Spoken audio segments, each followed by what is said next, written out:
দাওয়াত যে করি না কিসের জন্য করি জানিস? দাওয়াত করলে কি করি, কে লাভবান হয় বেশি জানেন? এই যে গরু আলালা, গরু কিনবা যাই আমার লাভবান হয়, ওই চাউল আলা লাভবান হয়, তেল আলা লাভবান হয়। একটা দাওয়াত করি কিসের জন্য জানেন? দাওয়াত করি একটা আন্তরিক ভালোবাসার জন্য। আন্তরিক তোর সঙ্গে মোর দেখা হয় না, ইয়া হয় না, তাই জন্য তোমার হরক দাওয়াত দেওয়া হয়। এই জন্য ভালোবাসাটা দাওয়াত যে করি কয় না লাভ হয় লাভ হয়, কোনো লাভের নাই ভাই, এটা লাভের কোনো অংশ নাই। এটা হলো সব থেকে হলো ভালোবাসাটাই হলো সব থেকে বেশ। এটা মানেন আপনারা? হ্যাঁ, মানুষ বলে যে গরু কাটি খিলাছে লাভ করার জন্য।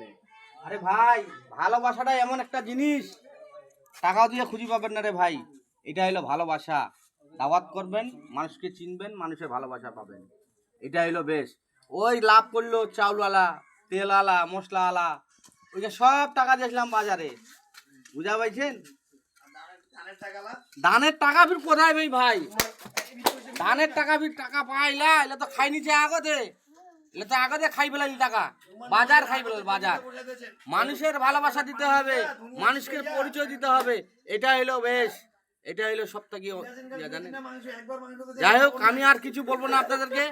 অল্প না না এলে সবগুলা আত্মীয় স্বজন যত আসে না, আমরা সবগুলাকে এইভাবে হাড্ডি মাড্ডি যত আছে ভুটি মুটি যা কিছু সবকিছু খাওয়াই দিই আমরা, কিন্তু কখনো কোনো সময় দাওয়াতে রাখি না, বুঝতে পারছেন?